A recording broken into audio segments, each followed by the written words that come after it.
बोले मुझे सौगंध है इस मिट्टी की, मैं देश नहीं बिकने दूंगा। और देश में छोटे बड़ी सरकारी कुर्सी हुई जगह लाल किले पर बोलो को लाल किलो अड्डाड़ी बोल देगी। रेलवे, एयरपोर्ट, सरकारी संसाधन, देश मजबूत किससे होता है? देश होता है सरकारी चीजों से मजबूत। आज ये आपका सरकारी विद्यालय है, इस सरकारी विद्यालय में आप अगर किसी बच्चे को लेकर के जाते हो, अपने बच्चे को, आपको ये फीलिंग आती है कि ये विद्यालय मेरा है। लेकिन वही आप अगर किसी प्राइवेट जगह में जाओगे तो आपको लगेगा कि ये किसी पूंजीवाद की या किसी पूंजीपति की जगह। ये जो सरकारी संसाधन बेचने का जो कार्यक्रम लगातार बना रखा है, ये बहुत घातक है। और वो संत देवेंद्र झाझड़िया की बात बहुत छोटी लाग रही होगी, लेकिन गंभीर बात है कि प्यादा फिक्स कर लाग रही है। प्यादा ये बात कर फिक्स करे गए, अगर जीत की उठ गई तो अनेक कोई जनता लेन देनों को नहीं। देवेंद्र झाझड़िया फिर है कि मेरा आपका 4 धारी वोट को नहीं पूरे लोकसभा में, वो अगर जीत गए हो तो देव मोदी यहाँ कहते को नहीं कि रात है तो रात और दिन 2 दिन छोटी मोटी मूर्ति रखे वो घर में दिखे नहीं। और जय मोदी जी क्या जगह देखो देश में भीड़ बहुत होगी, हालांकि भीड़ रहे कोई कोरोना टीके बाद में झंझट लागी भीड़ खत्म होगी, लेकिन फिर मन में आज कहते जी 400 आदमी एक विधानसभा में रोज का सलटाना पड़ेगा कि मारना पड़ती। तो वो कहो साहब 850 मार दो पर मेरी टिकट ना काट दी। और लोग लोकतंत्र है यही टाइप के जगह नौजवान जिनकी टिकट काटने के बाद हिम्मत करके सामने आते हैं, ये वो लोग होते हैं जो जनता के बीच से निकले हुए होते हैं, जो जनता की बात को समझते हैं। उनको पता होता है कि कोई भी सरकार अगर अनर्गल फैसला लेगी तो जब हम जनता में जाएंगे तो जनता के साथ आंख से आंख नहीं मिला पाएंगे। मैं धन्यवाद देना चाहता हूँ मेरी पार्टी की तरफ से, पूरे इंडिया गठबंधन की तरफ से, कि पूरे हिंदुस्तान में ऐसे 2 नौजवान थे जो बीजेपी के ठोकर मार करके वापस सामने के मैदान में खड़े होकर के कहा है कि कबड्डी हम आपके सामने खेलेंगे। ये कहने की हिम्मत बहुत कम लोगों में होती है। आज देश में वो दौर चल रहा है जब लोग तमाम राजनीतिक पार्टियों को छोड़ करके भारतीय जनता पार्टी में जा रहे हैं। उस दौर के अंदर लहर के खिलाफ चलने का काम किया है तो इलाके की जनता का भी हक बनता है कि ऐसे नौजवान को जिता करके लोकसभा में जो पिछली बार जीत करके गए थे उससे कई मजबूती के साथ जिता करके भेजें, ताकि उनको लगे कि जीत नेताओं की जेब में नहीं है, जीत जनता की जेब में है, जीत जनता करवाती है। ये फैसला आपको करना है। अभी राजस्थान में आपके सामने एक फैसला आया थोड़े दिन पहले, विधानसभा का चुनाव लड़ा था वो सुंदरा राजे के नाम पर, और लिया बिठा दियो हरियाणा खट्टर, और वे खट्टर जी के सागे भजनलाल जी सागे हो रही के धंधे बहुत माड़ी होगी। रात में खड़े होकर खास करके देखेगा मैं मुख्यमंत्री हूं को नहीं, मतलब 2 बारी तो श्रद्धांजलि देती मन लगा उस देखो कोई आदमी रोज की श्रद्धांजलि आदमी के मन में हो जाता जाना पड़ेगा, ये थोड़ी देर 2 बारी सटा दी तो देता ही। और इस चुनाव में और कड़े श्रद्धांजलि देती और बिना श्रद्धांजलि नहीं सीटड़ी की नहीं लग रही है अटू लेके लास्ट टाइम घड़ी दिखती को नहीं जीते तो कम जोर मारे हैं हर सीट के ऊपर। और जो लोकतांत्रिक जो व्यवस्था ने खत्म करना है एक नेता जो जनता जानते हुए आज खलड़ के किसी नहर से पानी लगे नोर फीडर कुछ एरिया में पानी लगे रसलाना भितर का टक्कर आवे नोर चूल्हे के चुरुत को हाईवे कुछ है आज चीजा के बारे में भजनलाल ने समझता 20 साल लाग और पी टाइप का लोग जो सरपंच रेडो फिर बाद में एमएलए के मां वोटड़ा 5-6 हजार आया चर्च की सगाने सीट की विधायक बना के सीधो आदमी मुख्यमंत्री बना रहे को हार्ट पकड़ो टीका बोला गिड़ा कोरोना ने 60,000 भाई जल्दी करके चर्च के आदमी मुख्यमंत्री बना दे आपा बड़े बैठे यार थर्ड काउंट टिपते हैं कहते टीवी पर खबर चला फलाना मुख्यमंत्री बन गए भाई यार हो गया आप एक साथ करते थे बताओ। और वसुंधरा जी का हाथ में पर्ची थी पर्ची की सरकार रहेगी मंत्री में तो पर्ची की सरकार भी चेंज हो जाएगी जनता को फैसला अगर सही तरीके से गए हो तो बाबा नासी को रोड़ो पर्ची की सरकार की शुरुआत हुई है जगह जनता एरिया के मां बगाउट जो की है करनी शुरू कर दी है।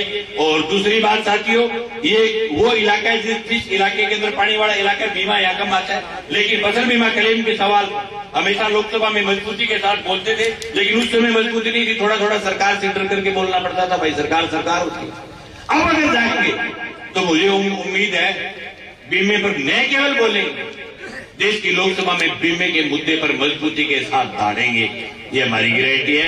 आप सब लोग अपने तमाम मत में सब चीजों को छोड़ते हुए हिंदुस्तान को बचाने के लिए लोकतंत्र को बचाने के लिए लोकतंत्र बहुत खतरे में है। वोट को यहाँ को मांग रहे हमारी सरकार बना दो क्या 400 पार जाना गिरडी फिर और 400 देगी 272 में सरकार बनने क्या क्यों लेना चाहे देश को संविधान बदलना चाहे और संविधान बचाने की जिम्मेवारी हमारी है।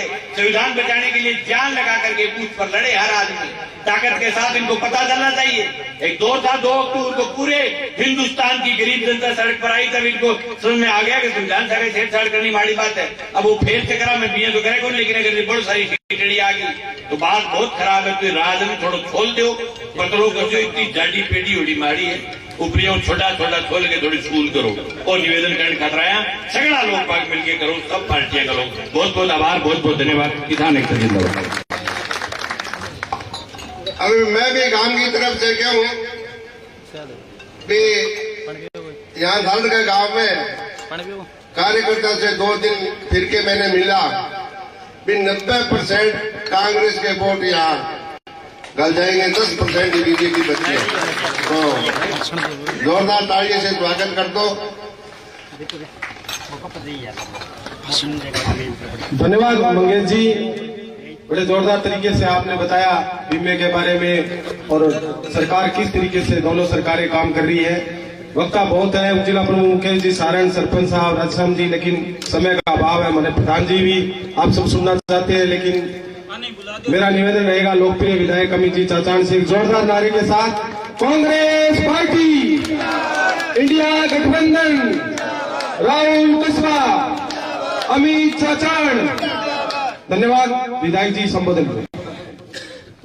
आज थालड़ का गांव में हमारे कांग्रेस पार्टी और इंडिया गठबंधन के प्रत्याशी राहुल कस्बा जी के समर्थन में आयोजित इस चुनावी सभा में यहाँ हमारे बीच उपस्थित आमजन किसान मजदूर की आवाज को बुलंद करने वाले, 36 बिरादरी को साथ लेकर चलने वाले राहुल कस्बा जी, हमारे मानगढ़ के जिला अध्यक्ष सुरेंद्र दादरी जी, चूरू के हमारे जिला अध्यक्ष इंद्राज टीचर जी, हमारे विधानसभा में सीपीआईएम के प्रत्याशी कावड़ मंगेश चौधरी जी, प्रधान सोहन जी ढील, एससी मोर्चा के हमारे प्रदेश के कांग्रेस पार्टी के अध्यक्ष रामेश्वर चावरिया जी, तमाम यहाँ उपस्थित कांग्रेस पार्टी के, सीपीआईएम के, आम पार्टी, आरएलपी के, तमाम इंडिया गठबंधन के वरिष्ठ नेतागण, तमाम मेरे पिता तुल्य बुजुर्गों, युवा साथियों, आने वाली 19 अप्रैल को एक वोट हाथ के निशान पर बटन दबाकर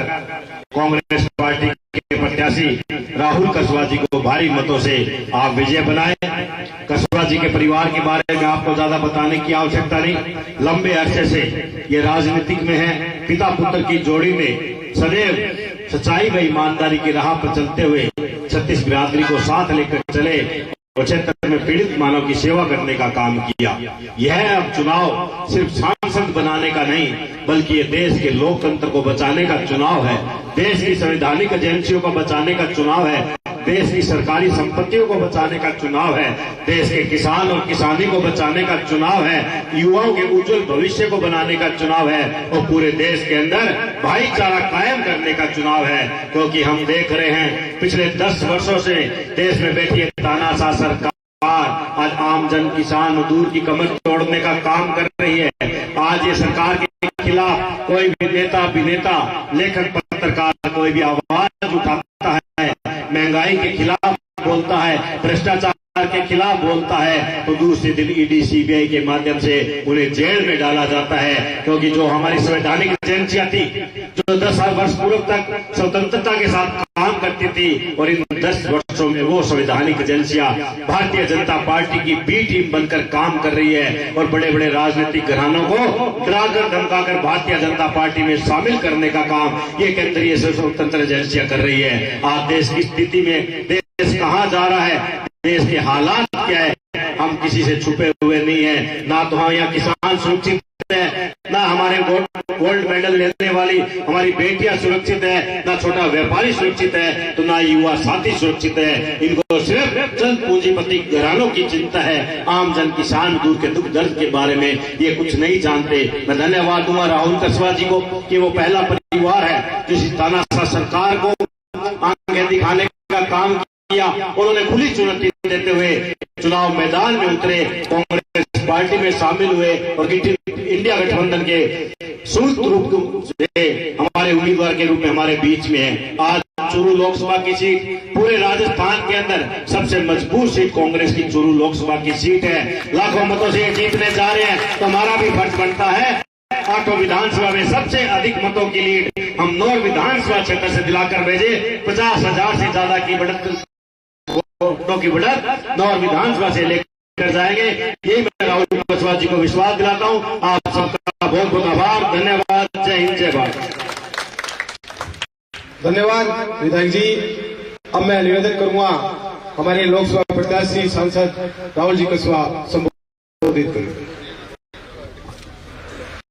मंच पर विराजमान हमारे विधायक अमित जी चाचान साहब, इंदिराज जी खीचड़ साहब हमारे जिला अध्यक्ष चूरू से, जिला अध्यक्ष महोदय दादरी साहब हनुमानगढ़ से, मंगेश जी, सोन जी प्रधान महोदय, पार्टी का सभी वरिष्ठ नेतागण कार्यकर्तागण और गांव के अंदर पधारे हुए सभी सम्मानित पिता तुल्य बुजुर्गों नौजवान साथियों। मंगेश सारी बातें बताई हैं। इंडिया गठबंधन के एक मजबूत टीम हमारे आरएलपी, सीपीएम, हमारे आम आदमी पार्टी, सभी लोगों का एक इंडिया गठबंधन का जो समूह है सबका साथ मिल रहा है। अमित भाई साहब ने जो अपील आप लोगों से करी है उसी को आगे बढ़ाते हुए 2 बात कहनी चाहूंगा। एक सांसद के रूप में 10 साल से आपके बीच में काम कर रहा हूं। नौर भादरा 2009 में हमारे साथ चूरू लोकसभा क्षेत्र में जुड़ा था। उससे पहले लाडनू और डूंगरगढ़ हुआ करते थे हमारे साथ। मेरे पिताजी ने जिस टाइम ये राजनीति इस क्षेत्र में शुरू करी सांसद के रूप में, पहला चुनाव कुछ चंद 1100-2000 वोटों से इंदौर भादरा में हार हुई थी, पर बहुत अपार प्रेम और स्नेह आप लोगों का मिला और वहां से शुरुआत करी। और जो 9 से 14 का टाइम था, पिताजी का हमेशा मानना था कि लोगों के बीच में रहकर लोगों के सुख दुख में शामिल अगर अपन होंगे तो ही जनता आपको अपना बार बार अपना प्यार देगी। और इतना लंबा समय राजनीति में कामयाबी होने के पीछे का कारण ही हमारा वो रहा है। उस 5 साल के दौरान मुझे अच्छी तरह याद है जब पार्लियामेंट चला करती थी तो शुक्रवार को पार्लियामेंट ज्यादा देर चलती नहीं है, उसके बाद शनिवार की तक छुट्टी हो जाती है। साहब बस में बैठ जाया करता, दिल्ली से हिसार आता, हिसार हमारी गाड़ी चल जाया करती और सारा ब्याह शादी कांड मकान सुख दुख काट के रात में बहर पहुंचता, फिर अगले दिन सुबह वो सिस्टम 5 साल सोच रहे हो कि जब 2014 में मुझे मौका मिला तो हर बच्चे के हर गांव में जुबान में बात थी कि राम सिंह जी हमारे घर आयड है भैया रे, राम सिंह जी हमारे सुख मायड है, राम सिंह जी हमारे दुख मायड है, हमारा काम आयड है, भला आदमी। वह चीज में पाने के लिए सालों साल की मेहनत लगी है, सालों साल का सफर है ये एक दिन में प्राप्त कर लेने वाली चीज नहीं कि अब आज एमपी बने और 5 दिन में 5 साल पूरा कर देगा। 1700 से ऊपर गांव है, 340 किलोमीटर लंबी ये लोकसभा क्षेत्र है। 22 लाख वोटर अपने फैसला करने जा रहे हैं आने वाली 19 तारीख को। हमने लोगों के दिलों में जगह बनाई है, घरों में जगह बनाई है, परिवार के रूप में लोगों को जोड़ने का काम किया है और वहां से शुरुआत करी। 2014 के बाद मुझे मौका मिला, हर उस योजना को लेकर आने की कोशिश करी।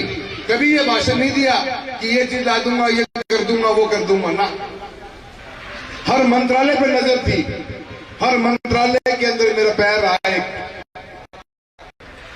चाहे वो रेलवे हो, चाहे वो हाईवे हो, चाहे शिक्षा हो, चाहे वो मेडिकल डिपार्टमेंट का हो, चाहे वो पासपोर्ट सेवा के अंदर छोटी सी चीज क्यों ना हो, चाहे वो मोबाइल टावर खड़े करने की बात क्यों ना हो, चाहे वो स्कूलों में कमरों की बात क्यों ना हो, चाहे वो आयुष विभाग का एक हॉस्पिटल खोलने की बात क्यों ना हो, हर विभाग का काम लेके आए हैं इस लोकसभा क्षेत्र के अंदर।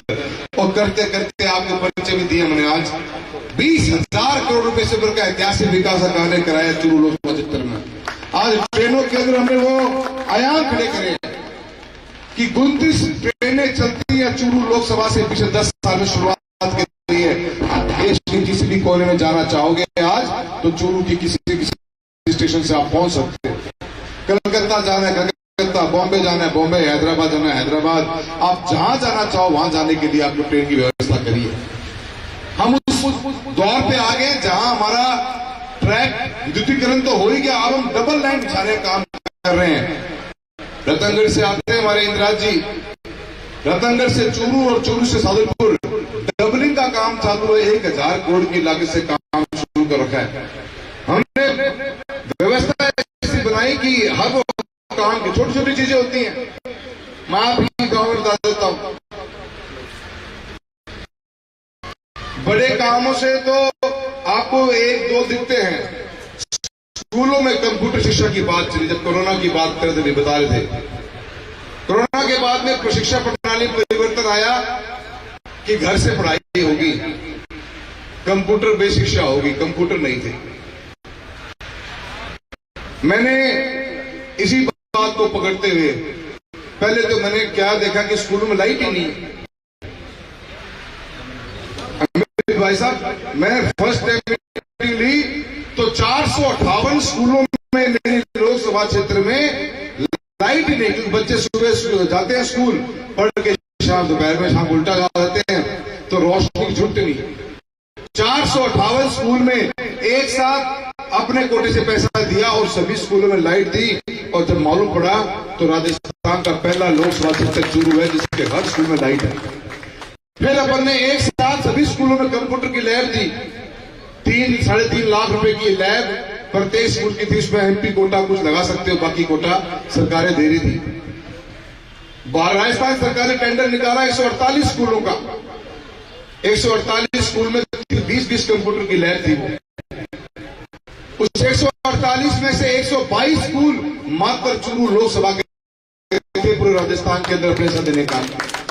कंप्यूटर आ गया, लाइट आ गई, तो अब इंटरनेट चाहिए। बीएसएनएल से बात करी, हर स्कूल में इंटरनेट देने का काम किया। आज सभी स्कूलों में इंटरनेट की व्यवस्था भी है। हर स्कूल के अंदर 400 मीटर का ट्रैक, अगर वहां पे जमीन है, चाहे एमएलए कोटा यूज किया, चाहे एमपी कोटा यूज किया, चाहे मनरेगा किया, एक विजन एक प्लान के साथ चले हैं ताकि शिक्षा और खेल के अंदर बच्चे आगे बढ़ सके। काम का रास्ता है, सीधी सादी राजनीति हमारी तो सीधा घर जाओ, हम रा जाने आदमी है, न तो कदे कोई भ्रष्टाचार, न कोई लेनो न कोई देनो। इतने सरपंच रहे हैं, मैंने मेरा एमपी कोटा आधे से ज्यादा हमेशा नौर बहादुरा में दिया। कोई एक आदमी खड़ा हो कहते कि हमारे एक कप चाय भी मांगी है, आज तक हाथ तक नहीं दिया, न किसी अधिकारी, न किसी सरपंच, न किसी और डिपार्टमेंट से। मेरा एक ही ध्येय था कि मेरा लोकसभा क्षेत्र आगे बढ़े, एक जिम्मेदारी मुझे मिली है, उसको निभाऊं और माँ बाप का जो नाम कमाया हुआ, दादा का जो नाम कमाया हुआ नाम कि मेरे नाम पे खराब ना हो, उसी मेहनत के साथ चलता रहूं आगे। और मैं चलता गया। पर क्या बात को फतो कौन लो मारे चूरू मारू काको खाज होगी, वो खाज तक रखी है। 15 साल हो गया।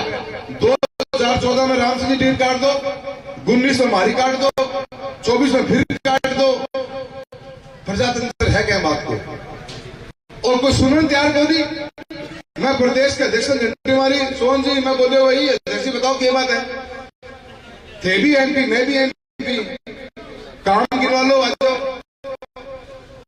व्यवहार में गिनवा लो, कोई शिकायत होगा बताओ। और आज तक राजनीतिक रूप से लोगों को के वाई कौन लूट लेकिन भी भाषण देते हैं, एक शब्द भी कौन के किसी जाति किसी धर्म के बारे में है तो बता दो, कौन कोई कहेंगे। फिर क्या कसूर है?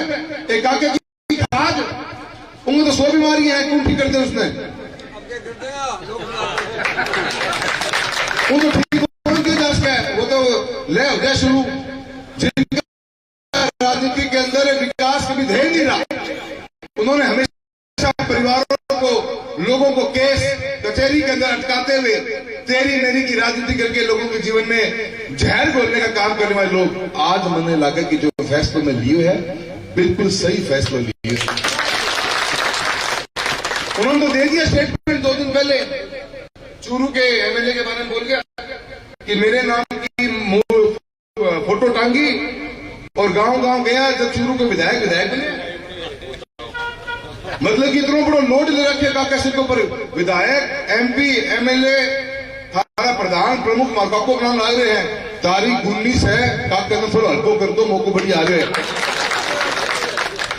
योग प्रजातंत्र है। मैं तो एक ही बात सोची, अगर जिंदा रहना राजनीति के अंदर या राजनीति खत्म होनी है, ऐको फैसला कोई कर सके न तो थे बैठो थे करोगा, कोई काको फैसला कौन करेगा? आप जनता करेगी, जनता ही फैसला करेगी प्रजातंत्र में कौन रहेगा। आपका आशीर्वाद मिलेगा तो रहेंगे। हमने वो दौर भी देखा है जब 15 साल लगातार मेरे दादा, मेरे पिता, मेरे माँ, हम 3 लगातार चुनाव हारे मिलने का, पर हमने कभी भी जगह नहीं छोड़ी। हम अपने लोगों के बीच में रहे, उनके सुख दुख में शामिल रहे, उनके लिए लड़ते रहे, उनकी आवाज उठाते रहे, और आशीर्वाद फिर दोबारा से 15 साल बाद मिला। कभी तेरी मेरी कभी जरूरत नहीं पड़ी। ये प्रजातंत्र है, इसकी खूबसूरती आपका वोट है, आपका हक है। ये हक ही कोई मार देगा तो आप गांव में क्यों बैठे आप? कौन बुझेगा आप? कौन अपना के ना होगा? लोकतंत्र की शक्ति वोट की दी गई है, और लोग ऐसा एक सिस्टम डालना चाहते हैं।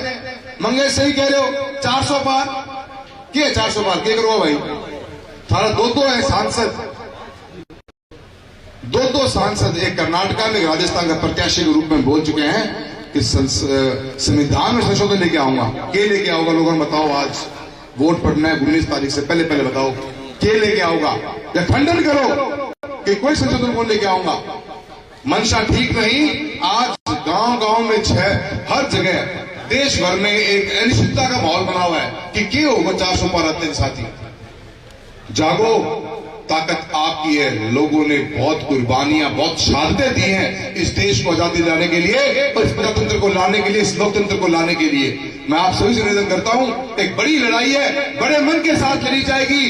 गांव की चौपाल पे बैठ के सोच बंद कर लेना, ये देश की नजर इस चुनाव के ऊपर है, और मैं आपसे उम्मीद करता हूं कि आप लोग अपना साथ और सहयोग मुझे देना दोगे।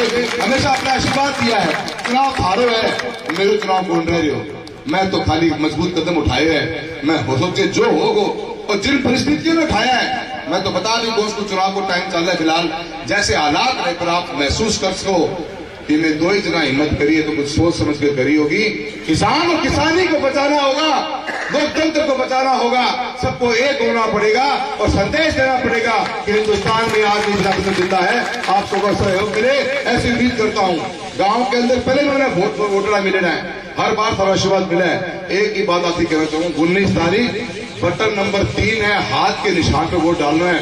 वहां ने आदत पड़ रही है कि निशान अपनो यू है, ध्यान रखियो, सारण बताइयो, निशान अपनो यू है, हाथ के निशान पे वोट डालना है। सभी का बहुत बहुत धन्यवाद। जय हिंद, जय भारत।